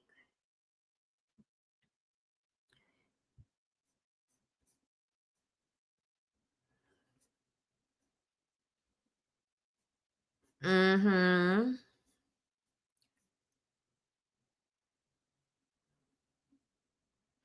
Being skinny just makes you an easy target for men to overpower you. I know that's right. I take so much, this is why I take pride in being strong. More women need to take pride in being strong. You should always want to be strong and like look strong.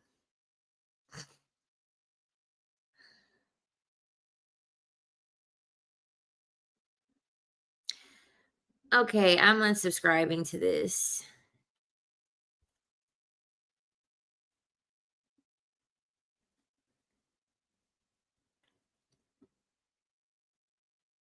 Mhm. Perfect.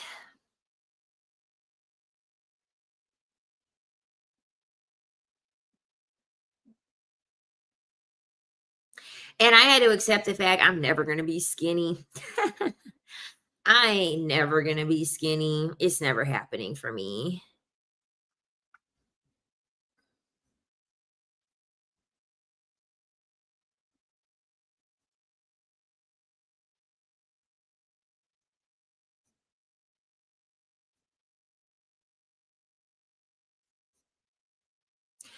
I love Bourbon Bougie.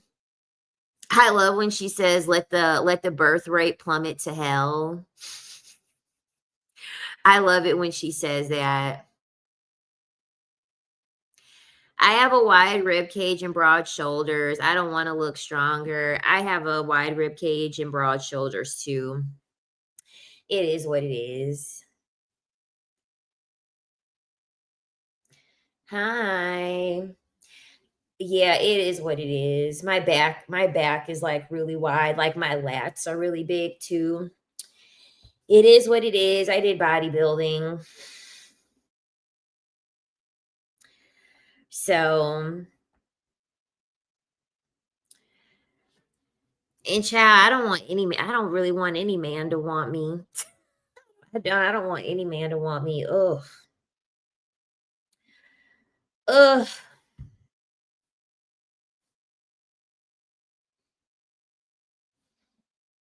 Who is this?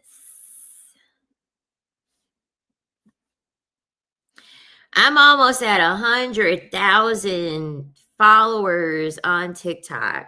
I can't believe it.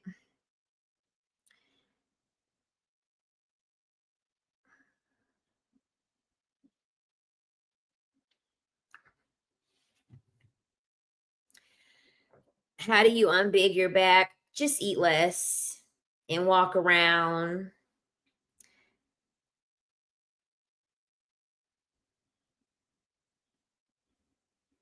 Just wait till you hit perimenopause, menopause. How many 40 to 50 plus women actually lose weight and be skinny? That's not associated with some kind of illness.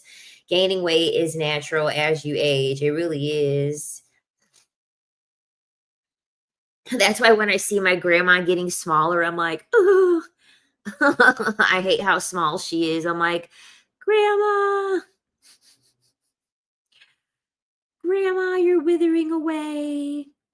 My grandmother's diabetic. She used to be like severely overweight, like severely, severely overweight.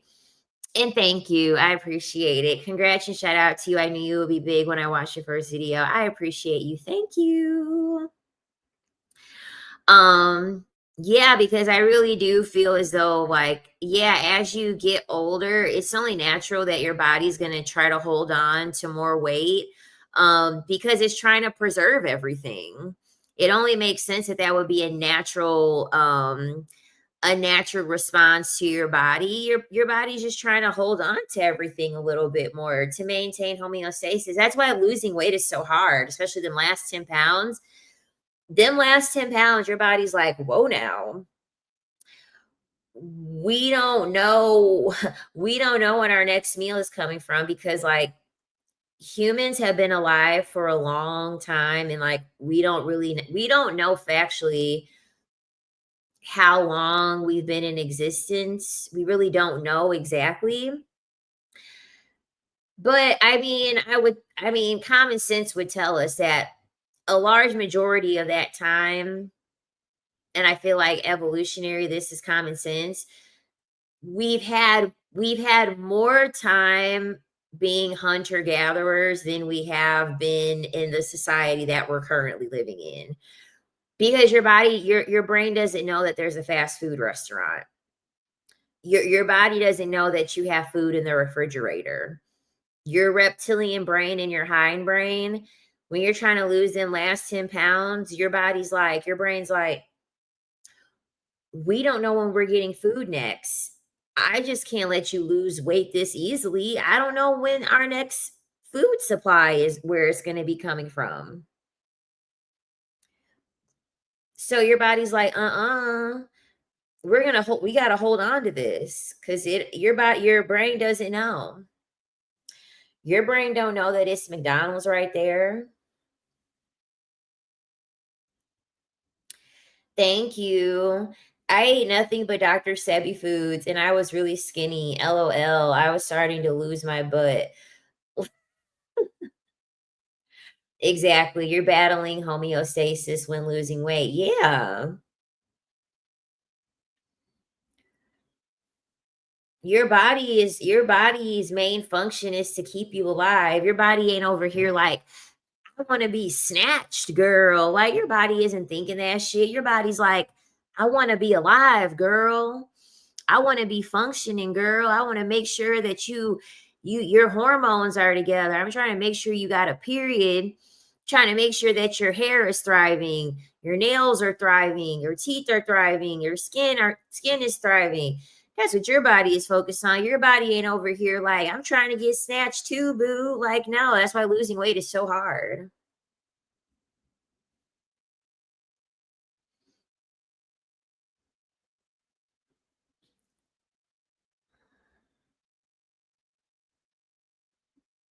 Dr. Sebi, the Dr. Sebi food got y'all out here, got y'all over here skinny. I wish our brain did understand that we had a food like source nearby. I wish our brain knew that, but yeah, our brain, like I said, I think that goes to show you just how long we've lived in like a hunter gatherer mindset. Like, and we've lived that way longer. We've lived that way much longer. Because the Industrial Revolution, I mean, when you think about it, the Industrial Revolution wasn't that long ago. So we really have not lived in this world of having like food easily accessible. Not Dr. Sebi coming up as a controversial herbalist. I'm hollering. Dr. Sebi is a herbalist. He is like known for, let me say allegedly, because I don't want them coming on my channel. Okay, so he is known for allegedly curing a lot of illnesses and diseases, especially incurable STDs. When Left Eye went to Honduras before she passed away, I'm just going to say it was rumored. I'm just going to say I'm just trying to keep my channel safe. I'm not trying to have nobody come after me, but it was rumored that before she passed away, Dr. Sebi was actually like the person that she was like seeking. Well, I think she admitted herself that she saw Dr. Sebi, so it's really not rumored because there are interviews of her talking about Dr. Sebi, but Dr. Sebi was like who she was visiting when she was in Honduras, and um she was following his diet.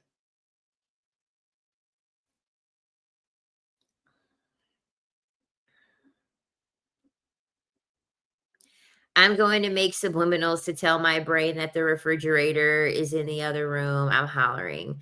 There's a lot of controversy around Dr. Sebi.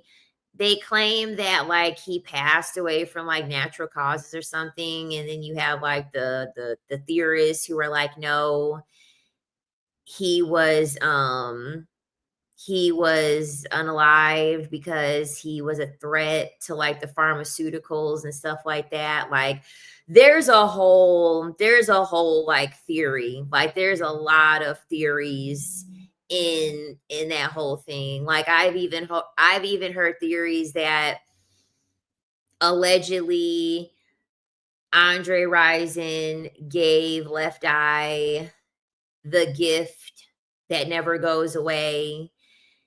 And so she went to Dr. Sebi to like get that taken care of. Like I've heard, so there are so many different like rumors.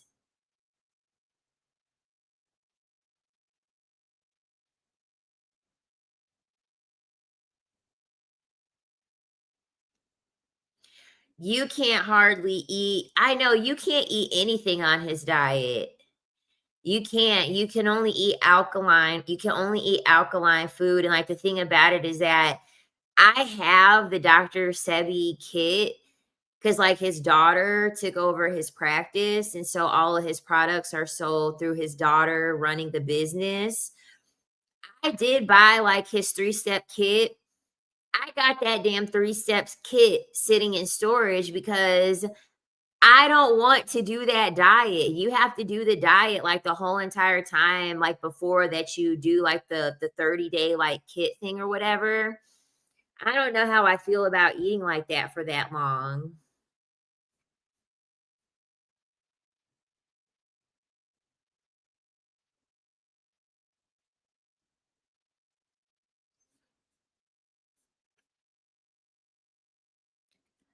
Mhm. Good morning. So I was like, damn, yeah, you have to follow like a very specific diet in order for like his stuff to work. And I remember they sent me a copy of the diet. Let's see if I can even find it. Let's see if I can find it. I probably ain't even got it no more. I probably ain't even got it no more.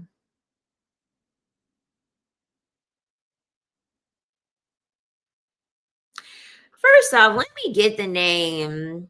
Let me get the name of the company, because I know they had to change. They had to like change the name. Is this it? I wonder how much this stuff is now that we done got all this inflation. How much is this stuff? Yep, that's what I was gonna say. This stuff is like $300. But what I have, this isn't on here. Is this really? I don't know. This packaging looks different. Let me see.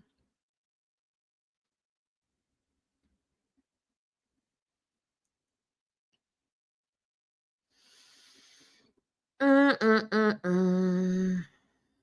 Dang, I can't find it. But when I do find it, child, I'm gonna let you guys know what that diet was, because that diet was crazy. The diet was absolutely crazy. I was like, what? What is going on? His full package was $1,000 back in the day. Yeah, because honestly, I know that this Cell Food website, it's not him.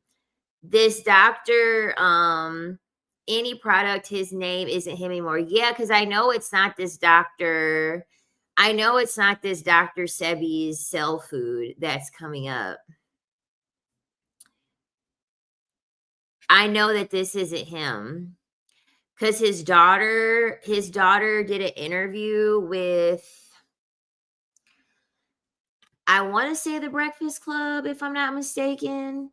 His daughter did an interview with the Breakfast Club, and like she gave like the name of like the site where you can get the stuff. And like I remember, like, you couldn't even get, it wasn't even like easily accessible.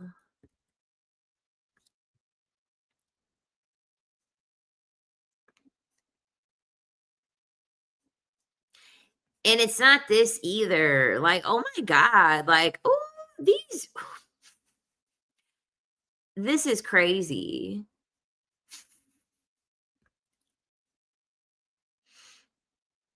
A man with multiple women. Yeah, that track.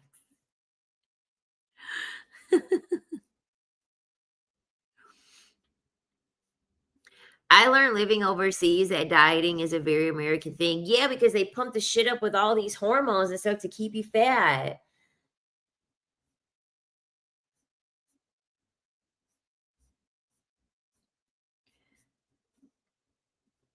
And then you go to a different country and you're like, I'm eating pasta, I'm drinking wine, and I'm over here losing weight like crazy. They got the FDA here, they don't regulate anything.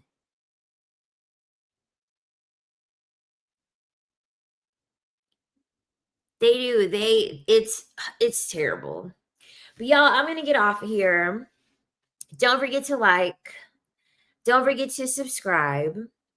Um and yeah, please don't let these guys make you think that it's okay for you to lower your beauty.